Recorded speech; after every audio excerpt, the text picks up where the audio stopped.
Сайн байцгаана уу та бүхэндээ өсгөн үнэлгээгээр байгаа шалгалтын анализыг хэлбэрхэн оноожуулах аргын талаар тайлбарлах гэж байна.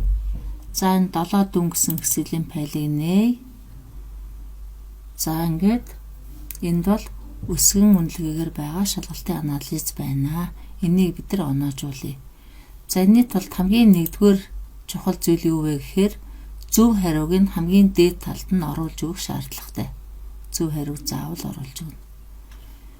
За ингээд эндээс яах вэ гэхээр зөв хариуг оруулчлаа. Одоо дараа нь энэ нэгэ хувилна. За more copy гэд хувилъя гэсэн. За энд хувилагдаад гараад ирлээ. Энийхээ нэрийг хэдүүлээ солиё. За нэрийн дүн биш хувь болсон гэж хэлчихье те. За тасалчлаа. За одоо нь хувилсан шийтэн дээрээ томьёо оруулна. Тэнцүүн if хэрвээ гэд хаалтаа нээгээд за яг нөгөө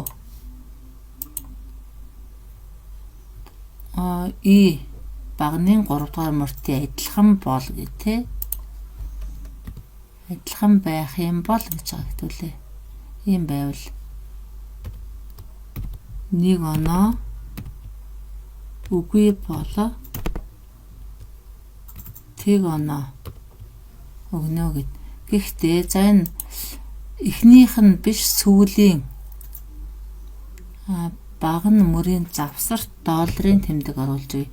Энэ ямар утгатай тэмдэг вэ гэхээр мөрийн хувьд өөрчлөгдөж болно, баг нь өөрчлөгдөхгүй гэсэн тэмдэг юм байна. За ингээд 1 оноотой болчлаа. За энийг ардын шин чирээ. Инхээр бүгд 1 оноотой. За магадгүй 10 дугаар даалгавар нь 2 оноотой гэвэл энд нь шууд засчихна. 2 оноотой. 15 дугаар даалгавар 2 оноотой гэвэл тэрийг бас засчихна. 20 дугаар даалгавар нь 2 оноотой гэх юм бол засчихна. 25 дугаар даалгавар нь 3 оноотой. За ингээд засчлаа. За одоо энд бид нэр яах ёстой вэ гэхээр мэдээж сурагчдынхаа нийт оноо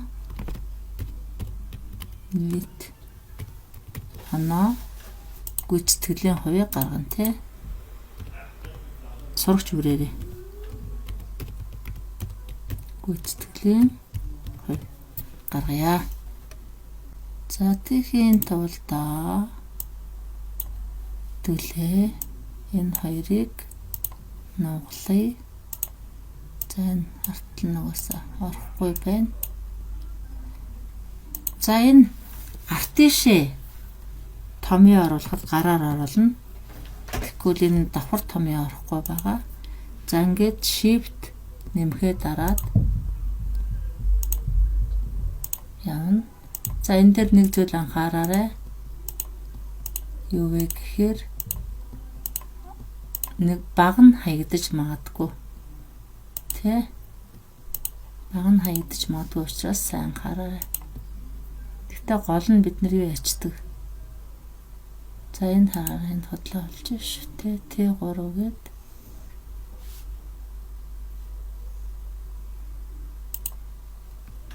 за энэ хотлоо олсон. T3 гээд нэмэх нь ахстай ш тийм ээ. Shift нэмэх.